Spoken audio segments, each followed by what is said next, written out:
ইসরায়েলের কাছে অস্ত্র রপ্তানি বন্ধে এবার সরব হলেন ব্রিটেনের উভয় কক্ষের এমপি ও লর্ড। দীর্ঘদিন ধরে ইসরায়েলের কাছে অস্ত্র রপ্তানির ধারা বন্ধে পূর্ণ নিষেধাজ্ঞা চান তারা। এ নিয়ে পররাষ্ট্রমন্ত্রী ডেভিড ল্যামি ও বাণিজ্যমন্ত্রী জোনাথন রেনল্ডসের কাছে একযোগে চিঠি দিয়েছেন ৬০ এমপি ও লর্ডস। ১৮ জুলাই এই চিঠি মন্ত্রীদ্বয়ের কাছে পাঠানো হয়েছে বলে গণমাধ্যম মিডল ইস্ট আই খবর প্রকাশ করেছে। ওই চিঠিতে বলা হয়, ইসরায়েলের কাছে অস্ত্র সরবরাহ বন্ধ না করলে ব্রিটিশ সরকার গণহত্যায় সহায়তার দায়ে অভিযুক্ত হতে পারে। সামরিক সরঞ্জাম রপ্তানির লাইসেন্স ব্যবস্থায় স্বচ্ছতা আনার দাবিও জানানো হয়েছে।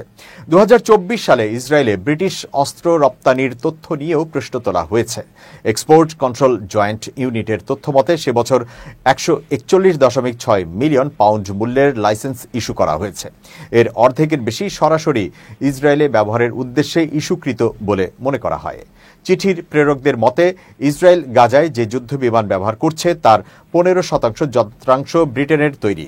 ব্রিটিশ রপ্তানি লাইসেন্স ছাড়া সেগুলো উড়ত না, বোমা ফেলত না। ব্রিটিশ সরকার এর আগেই ফ্রান্স, কানাডা ও অস্ট্রেলিয়া সহ ২৭টি দেশের সঙ্গে যৌথ বিবৃতিতে ইসরায়েলের নিন্দা জানিয়েছে এবং গাজায় জরুরি মানবিক সহায়তায় নিষেধাজ্ঞা শিথিলের আহ্বান জানায়। তাই এ বিষয়ে শুধু নিন্দা নয়, কার্যকর পদক্ষেপ হিসেবে অস্ত্র রপ্তানি বন্ধই এখন একমাত্র উপায় বলে জানানো হয়েছে। তবে পররাষ্ট্রমন্ত্রী ডেভিড ল্যামিও সম্প্রতি হুঁশিয়ার করে বলেছেন, গাজায় যুদ্ধবিরতিতে না এলে ভবিষ্যতে সব ধরনের নিষেধাজ্ঞার পথ সরকার খোলা রাখছে। ইসরায়েলের প্রতি ব্রিটেনের এই অবস্থান ভবিষ্যতে আন্তর্জাতিক কূটনীতিতে বড় প্রভাব ফেলতে পারে বলে মনে করছেন বিশ্লেষকরা। এখন দেখার বিষয়, ব্রিটিশ সরকার আইন প্রণেতাদের এই চাপের কী ধরনের প্রতিক্রিয়া জানায়।